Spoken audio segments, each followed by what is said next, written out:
Atkins, the chair of the Securities and Exchange Commission. Chairman Atkins, welcome back. It's good to have you. Well, thank you, sir. It's great to be here. Is this a strategic shift in policy that is helping result in all of these mega IPOs at the part of the SEC and the administration? Well, I think it's part that. It's part of market reaction to a change of regulatory tone and approach at the SEC, but also it's a reaction, of course, to the fundamentals of the economy of this new administration. So I think those two combined in the last 4 quarters, it's more than 400 new IPOs, and I think that's raising over $180 billion, and that's 4 times as much over the previous 4 quarters. So that's pretty impressive, and so we feel good about it, and we are hoping to continue these gains.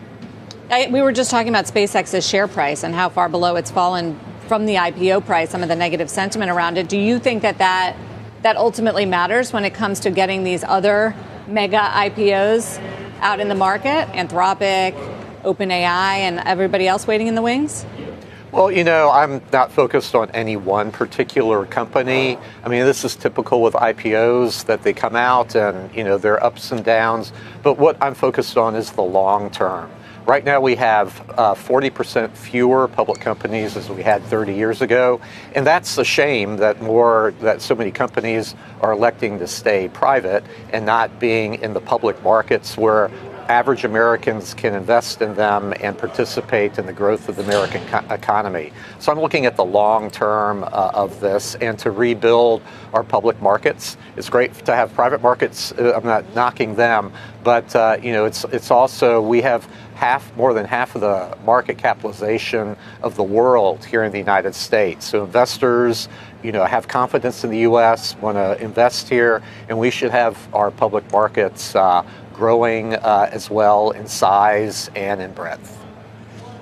Paul, I agreed. I do wonder, many of these companies, because of the depth now of the private markets and the ability to finance themselves for long periods of time, think even OpenAI, which is not yet public, $122 billion financing. I mean, a number I could not have conceived of not that long in the private markets.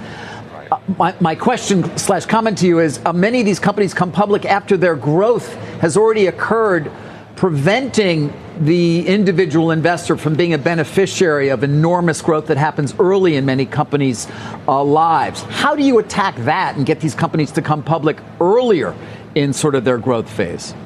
Well, that's our whole approach right now, because I started out as a young lawyer in the 1980s when there was a big growth of IPOs, a huge spurt. But, if you look now at what is in the private markets, a B or C round would be a big IPO way back then.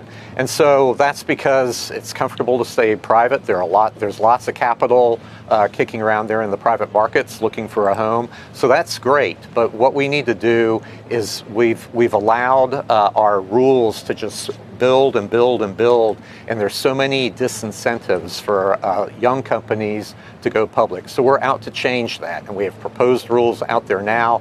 There will be more coming here in the next several months to try to address this balance there between private markets and public. So we need to attract them into the public markets so that more Americans can share in that growth from a young IPO all the way to when they grow up to be but the private SpaceX. markets